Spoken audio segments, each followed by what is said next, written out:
എന്നാ പരിപാടിയാ? മണ്ണ് വാരുവാണോ? എന്നാ ചെടി നടാൻ പോകണോ? ചെടി നടാൻ പോകണോ? ആ മണ്ണ് വാരി നിറച്ചേ. മണ്ണ് വാരി നിറച്ചേ അങ്ങോട്ട്. നിറക്കി മൊത്തം നിറക്കി. മണ്ണ് വാരി നിറക്കി. കൈയിട്ട് വരണ, കയ്യിലെ കഴുക്ക് പറ്റത്തില്ലേ? ആ അതുകൊണ്ട് മണ്ണ് വാരി നിറച്ചേ. ആ മണ്ണ് വാരി നിറക്കി. മണ്ണ് വാരി നിറക്കി. ആ ചെടി നട്ടോ. ആ ചെടി നട്. ശരിക്ക് വെച്ചേ. ശരിക്ക് വെച്ചോ? ഇല്ലല്ലോ. ശരിക്ക് വെച്ചേ. ആ മണ്ണൊക്കെ മണ്ണിട്ട് ഉറപ്പിച്ചേ.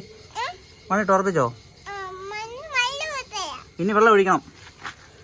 വെള്ളം എടുത്തുണ്ടോ? ആ വെള്ളം എടുത്തുകൊണ്ട് ഓടിവാ. ആ ഓടിപ്പോ എടുത്തുണ്ടോ? ഓടിപ്പോടുവാ. ചെടിയൊക്കെ നട്ടോ? ചെടി നട്ടോ? ചെടിക്ക് വെള്ളം ഒഴിച്ചേ. ഗുഡ് ഗേൾ ആണേ. Okay good girl. എന്നും വെള്ളം ഒഴിക്കണം കേട്ടോ. ആ കണ്ട് അത് മതി വെള്ളം എടുത്ത് ഒഴിക്കുന്നുണ്ടോ? ചിലപ്പോ ഒത്തിരി ഒഴിക്കണ്ടാ, ചീഞ്ഞു പോവും. ആ ഒത്തിരി ഒഴിക്കല്ലേ. മതി ഇനി നാളെ എല്ലാവർക്കും ഒരു ഹായ് കൊടുത്തേ. വീഡിയോ കാണണം എന്ന് പറ. വീഡിയോ കാണണം എന്ന് പറ. ഓക്കെ ബൈ പറ.